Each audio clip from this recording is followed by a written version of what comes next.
Essai de la Fiat 124 Abarth.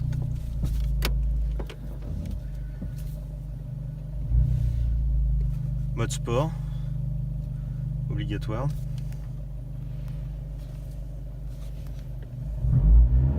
Donc sans rouler très vite, on sent que ça tire mieux, c'est vachement plus agréable.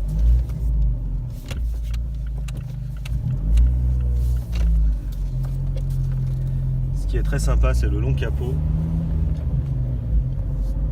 un peu agressif, qui confère à la bagnole un look très sympa.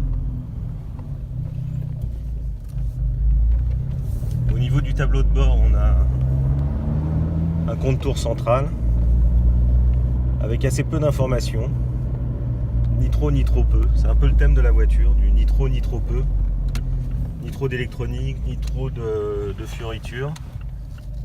En revanche, elle a un comportement vachement sympa. 170 chevaux suffisent largement pour le poids assez contenu.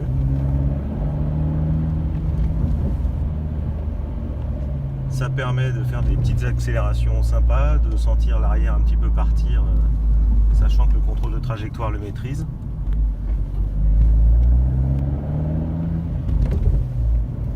Donc là, je vais mettre un peu de clim, on voit qu'il n'y a pas de clim électronique.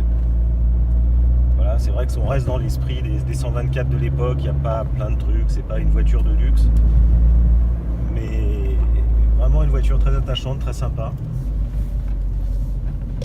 Le volant aurait mérité d'être un petit peu plus épais pour une meilleure prise en main. Ça, c'est peut-être un petit peu gros.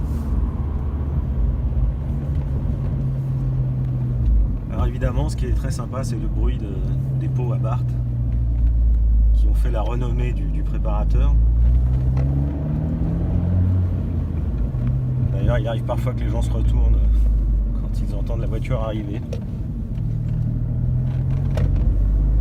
Sinon, point positif, quand on roule à 130-140, le bruit n'est pas trop présent, c'est plutôt assez agréable.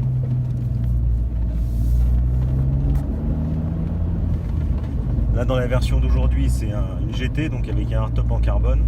On peut noter qu'il n'y a pas du tout de bruit parasite, de claquement. La voiture est bien insonorisée. Et dernier point, le freinage est quand même super rassurant. C'est franc, comme la direction qui est précise. C'est une voiture assez franche, assez nette, c'est plutôt bien fait. Basé sur le châssis de la Mazda MX-5. Plutôt une belle réussite. Voilà, donc bientôt tous les détails dans l'article. Bagnola, je peux arrêter.